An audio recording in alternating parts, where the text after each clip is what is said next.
All right, man. Let's waste no time. I promised y'all I would do this video. Should have did it last night, but I was tired. But Trajan Langdon's end of the year, end of the season press conference. Let's see what he had to say. Shit. Let's not waste no time. Those are the video. Share the video. Subscribe to the channel. Let's go. For a couple of days to reflect. Hell of a season for us. I don't know another way to put it. Surprising, gratifying. I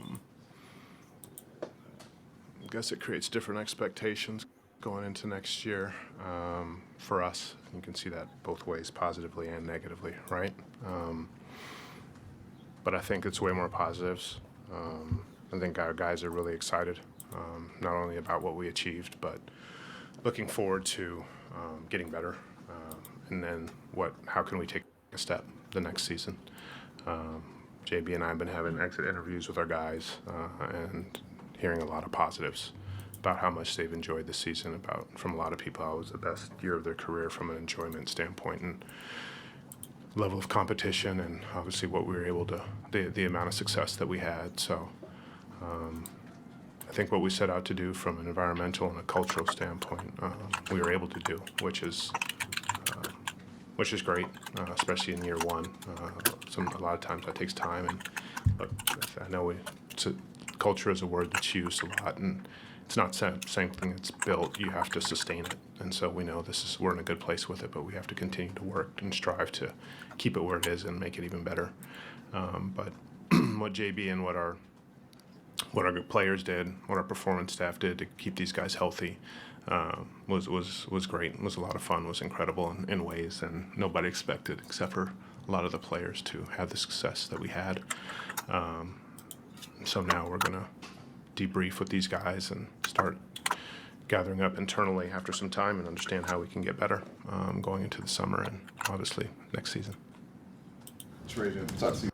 So basically, he heard what he said. I thought it was interesting that he said there's positives and negatives about how well they performed this year and their new expectations that's arised. And he didn't really speak on what the negatives pretty much were. Maybe I guess the negatives is now you are expecting a lot out of everybody, and they had a process and where they that they pretty much wanted just to ride the course. You know what I'm saying? They just they had a plan, but now the plan, you pretty much expediting the plan, and not everybody got to change the way they think, and now it's added pressure on the organization.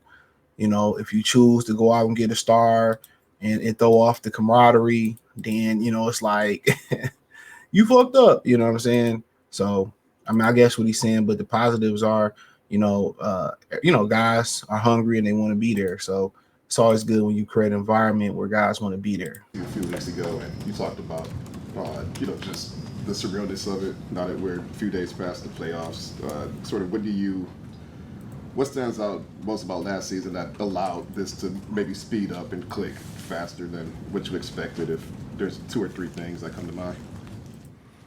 I think the biggest thing when you ask me that question is the guys buying into their third coach in 3 years, buying into the system that JB taught them from day one, the defensive side of the ball, the unselfishness on the offensive side of the ball, playing with force, competing every night and doing it together, and the approach of kind of having each other's back, regardless if you're playing or you're not playing, next man up mentality, but also every day come in the facility and work with a joy, with the game of basketball and with one another. And I think we were able to do that for the full season. I think our guys coming together, buying into that philosophy, was the reason why a big reason why we were able to have the success we had. You talked about taking that next step. Is there any conflict between trying to take that next step to 50 wins or whatever, and taking the conflict between that and building a roster that can have sustained success for several years and eventually get to a championship level? In other words, is there a danger in overreaching this summer maybe? I think for us as I've always said, stay patient. I'm not going to change in that regard. We're going to listen to calls. We're going to see opportunities. We're always going to look at avenues to get better that we think make sense for us to improve. And then at the end of the day, with everything that's presented to us and the options that we have to make the right decision for sustainable success. That's one thing that we want to have here and I think we have a group of guys that we can do that with. At what level? Right now, we don't know. But a big thing for this summer is going to be developing the guys that we have, the young guys that we have that are, 19 to 22, 23 years old, and have them continue to grow. If those guys take steps, we get better. And I think that's what we're focused on. And again, putting people with those guys that can make them better. I thought it was a pretty good formula this year. So we'll look at everything out there. We looked at everything at trade deadline, and we made the decision we did to bring in Dennis and Lindy. We'll look at a lot of the stuff similarly, not only within our own roster internally, but what's out there and available, free agency market, and also through trade. Trajan, last year. So you heard him. I mean, I think that was one of the most important things people were concerned about is what is pretty much going to be what is going to be the plan. He's not closed-minded. He's not open-minded. This is media training one-on-one. Even if he got it in his mind, he like, you know what, man, we're not going to go out there and do nothing dumb. We just going to stay the course. But he's just going to tell everybody, look here, or do anything brash. Basically, we just focus on developing our guys. If we look or if some come across our desk, we entertain it. But for the most part, his thing is they're going to, just write the course. They're going to develop their guys, which I think, that's something that Jalen Rose said they should do, or maybe add a little. He said it. He said, we're going to add maybe add some guys to help what we already have progress. You know what I'm saying? So he's pretty much said it. He's pretty much said what when people thought, like, pretty much, if the opportunity comes and they can get a superstar and it makes sense, they'll do it. But more than likely, they're gonna stay the course, and they're just gonna develop their guys. And the biggest thing about developing is getting these guys to shoot. That's the biggest issue. They need Asar Thompson to become a better scorer and a better shooter. Same thing for Ron Hollins. So let's go. I think this was around the time you were just interviewing for the job or in the process of taking a job here. During the interview process, you had a specific message to Tom, where you thought the roster was, where you thought the next step was. Based on the success that you've had this year, how does your message change when you and Tom sit down and talk about the next steps forward? Yeah. Tom's been paramount in terms of his support for myself, for the coaching staff, and for the players. He checks in regularly, and we all feel it and we all appreciate it, because without him we wouldn't have that. He gives us an incredible access to resources. There's never a no. We don't do things frivolously, but we do them with intentionality. That's important to me. It's important to us. But he's here to support us in whatever way that we need. So going into last year, we had a lot of different discussions in terms of last draft free agency season about the options we were going to look at and how that was going to impact our roster and how that would set us up for different optionality at the trade deadline, which obviously changed completely with our first half of the season success. But we'll have similar dialogues in the off season with him. Probably go out there pretty soon to just debrief about the season itself, but also where we're looking at going. So what he basically saying was this: they didn't expect this to go as well. They were going to basically showcase, possibly Tobias, showcase Tim Hardaway Jr. and Malik Beasley, and they were going to try to bring some additional asset, trade them for additional assets, whether it was cap space, whether it was, draft picks. That was the plan. That was the original plan. That was the original plan. And when they play so well together, that's why you have Malik Beasley tell them, don't trade me. I want to be here. Blah, say this, blah, say that. They like, man, it's clicking so well. We getting better and better and better. Instead of us being sellers at the trade deadline, and really not being big buyers, let's go out there, and just add the important pieces to what we missing. I say they had a lot of turnovers in the third quarter. You know what I'm saying? They had a tremendous amount of turnovers in the third quarter. What did they do? They went out there and got an additional ball handler, Dennis Schroeder, who could score a little bit when you need him to. And, for the most part, it made sense. So, yeah, that's pretty much what he's saying. So, just to translate. For the summer, thoughts that we've been having from internal meetings that we're actually starting to have right now. So he'll be kept in the loop. Appreciate his support, but also appreciate the different insights that he might have on this team and where we're going. Trajan, when you have a team that takes a big leap like you guys did this year, the prevailing theory is, okay, you got to make the next big step, get another guy to go alongside Cade. Can you tell now if you think you're at that stage, or do you need to learn more about the players you have? It's a really good question. I think you can. We have to learn more about our players, right? I mean, Asar played. This is second season, obviously a shortened first season, and he had a shortened second season because it didn't start on time, and really didn't have a summer either because of his blood clot last summer. So that's exciting for him, for us, that he's going to have a full summer to actually train as a pro that he really hasn't had yet, and for him to have the season that he had without a summer, without really a training camp, without the first month is pretty incredible. And that's something that we're looking at, seeing what that's going to be. I think JD took a huge step after the first 25 games. He was a different player the last 50, 60 games of the season. And he got off to a slow start. And we're hoping we're going to push him this summer as well. And I think he's willing to take that up to another level. And so I think if those guys take steps, we get better. Ron's 19. He didn't have a true summer either. He's going to have a whole summer with us in this building and in different places that, he'll have a summer league to train. And, those are, Stu will get healthy, and all these guys will come back, and there'll be a continuity with this, not only the roster, but with the coaching staff and his philosophy that this group has never had before. So I think that will be a positive through the summer and into next season as well. But the questions will be there about what do we do? Do we add another person, or do we just build from within? And again, like I said before, we'll look at all avenues and decide what the best avenue is for us. So he kind of told you right then and there, to the point where they like, okay, they at the point where it's either we banking on Asar Thompson, Ron Hollins, and Jalen Duren to improve and take us to the next level, or we're going to trade some of them.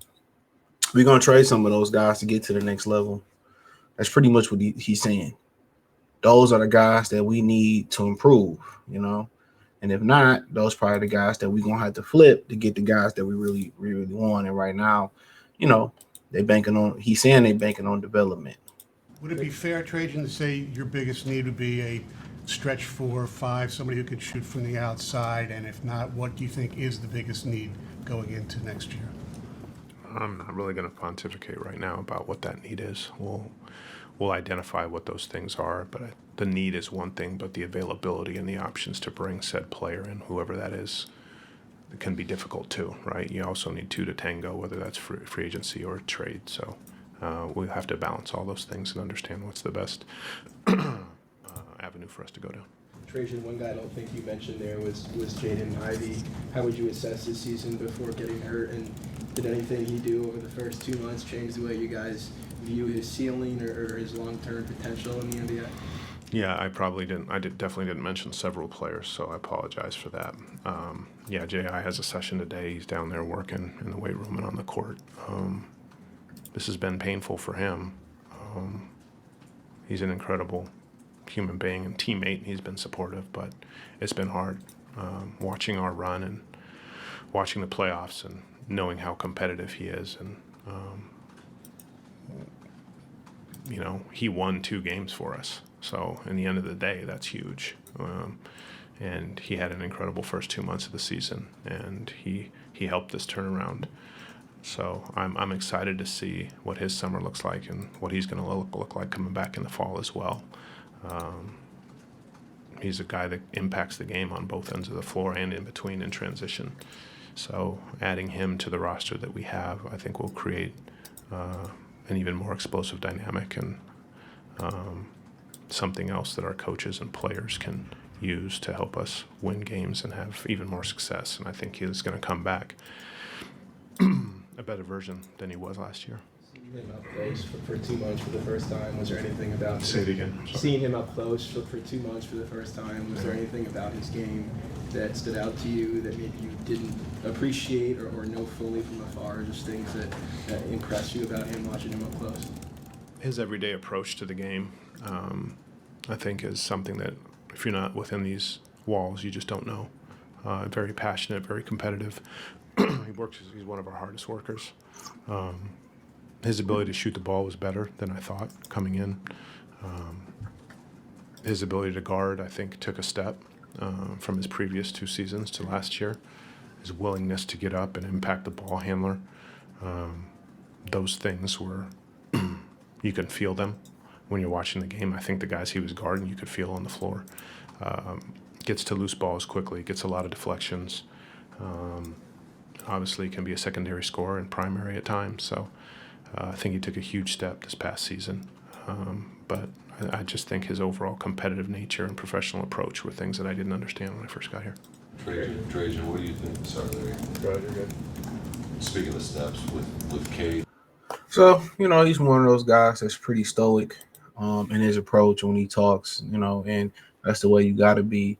And I mean, he could say all these things and these things about these players can be gone, but he's right. Ivy was taking a step, and he was, shooting the ball better, and he's doing a lot of things better. He was kind of part of that turnaround, and what kind of happened with the turnaround was, I think, guys like Tobias Harris, they knocked the rust off. Yeah, they knocked the rust off they knocked that rust off.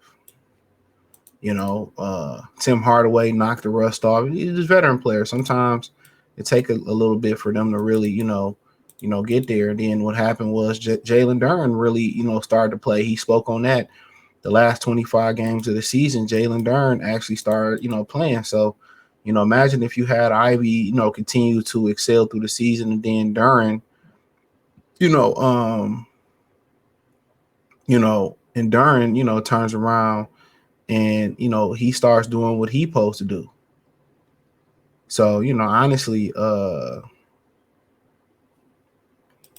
honestly, I think, so, yeah. I'm kind of thinking that they just going to ride the course. So, and he also was very dismissive about that big fella that can shoot and all that. So, he's going to play it close to the vest, but we let him cook a little bit longer. What are the next few steps? A couple of things you'd like to see him work on. Yeah, he had an incredible year. Stats-wise, he was fantastic.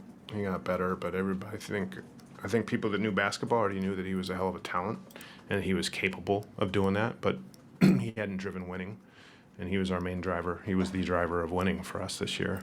I think that's the biggest step, and it's the hardest step to take is turning your stats into actually meaningful things and driving winning. It's really, really hard to do.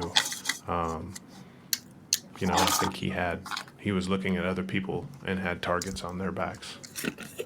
And I think now he's going to have a target on his, where people are going to be like, well, I'm going against Cade Cunningham tonight. I'm going to get my rest because people are going to be watching, and I can make a name for myself, and I can really impact, my stature in a game if I have a really good game against the Pistons and Cade. And I don't think that really started happening until probably game 60 or 70, where people started looking at us and him in that manner. And I think it's going to start from jump next year.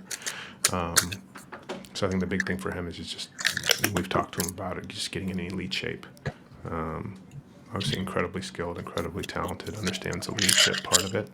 Now has a little bit of late season experience and playoff experience, knows how that feels. So kind of understanding what you're training for in the summer.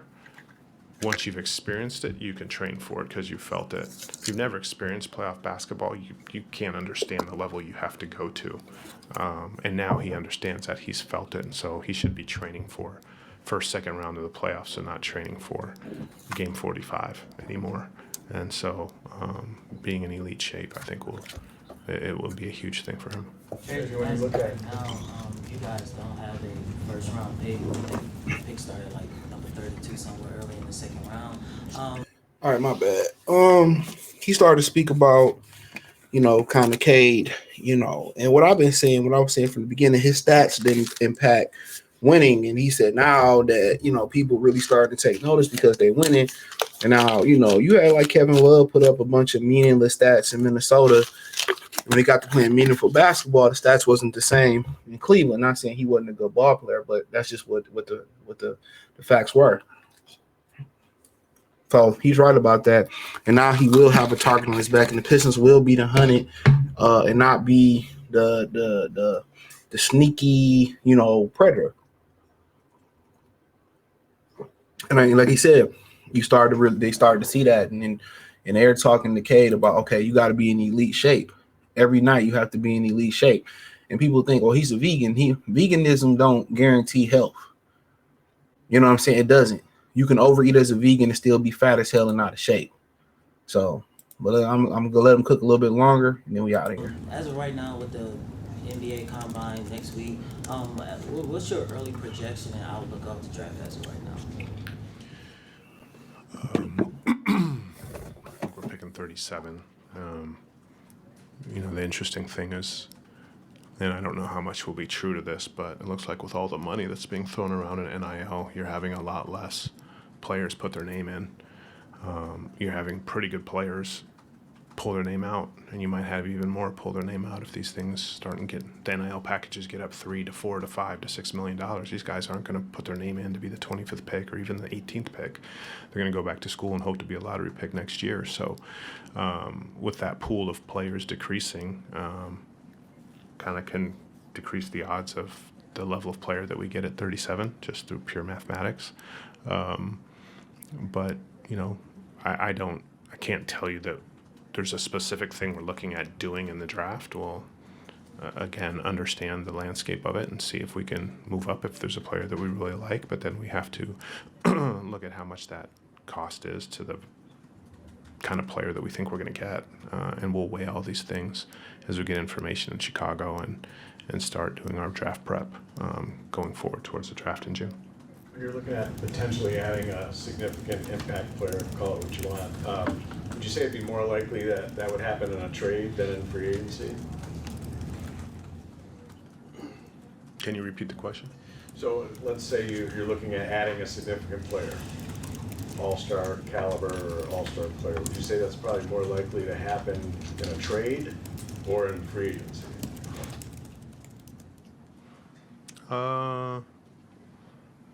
If we're looking at doing that, hypothetically, is that where you're going with this? Yeah. Because that's okay. Hypothetically, if we were to do that. That was included in my Okay. first question. Yeah, don't put that as that's something we're going to do. I would assume it would have to happen through trade. I don't know how many all-stars are going to come here in free agency right now. I think, and the amount of cap space that we have doesn't allow that. So it would have to be in a trade. Do you know yet your veteran? I'm sure you have an idea, but you haven't decided which of your veteran free agents. So, heard him, said the cap space is tight, and, they're going to do it via trade. So, we'll see. as far as free agency and all that type stuff. So, um, so I don't know. So I feel like they should have a lot of cap space, but maybe they banking on bringing somebody, bringing a lot of their guys back. So Do you just run it all back, try to run it all back, or you're going to have to make some necessary tough choices there? Yeah, maybe some of them don't want to come back. Maybe some of them get bigger offers elsewhere. Maybe they get, I don't know. It takes two to tango. A lot of them are free agents, and they have their decisions to make. Look, all of them were great for us. I think they'd all be great for us coming back here in terms of what they did for us and how they fit with the roster that we have. So I can't give you an answer which ones because again, it takes both sides to come together on a deal. And I don't know what that is right now. They're going to have their vision of what that's going to be, and we'll have ours. Trajan, there was a lot of anticipation, for the playoffs, first time in, since 2019. Talk about, the fans' reception, having the NBA or Pistons legends that came and showed up at LCA. Just your general perception of it. Yeah, I was speechless, to be honest with you. I've been in playoff atmospheres and a lot of places. I've been finals with the Spurs in Miami 2 different times. I'd seen first round playoffs in Brooklyn and seen in different environments in New Orleans and Phoenix. This was obviously Madison Square Garden. I think our fans were better than the fans in Madison Square Garden. Nothing against that. Obviously, that's the Mecca, and they're tremendous, but our fans were unreal. The way that they brought it, the sound that they had, the passion for our group, especially in the playoffs and actually, second half of the season and into the playoffs. But what we saw in the playoffs was special. And I think our players felt it. Our organization felt it. It was really cool, and appreciate everything that the fans and the city brought to this team. And our players did feel it, and I think it's going to give them a lot of fuel this summer to get back to the place where the fans are bringing it like that, and LCA is rocking. So, thank you to all of them because they're very, very special on this run. Trajan, you said you had a schedule turnaround this year is positive and can be negative. So most of the questions become redundant. So we seen it, what he spoke on. Shout out to him for what he done this season. It's pretty much he gonna play it how he supposed to, hide his hand and answer questions. He talked about some free agents and they gotta want to be here. They might receive more money elsewhere. Blase this, blase that. So to me, it's what I expected. Don't show your hand, speak on a few guys, don't talk about a couple other guys. We'll see, man. So, hey, check out Detroit Pistons Talk playlist. Thumbs up the video, share the video, subscribe to the channel, hit the link tree if you want to donate or follow me in other places. Peace.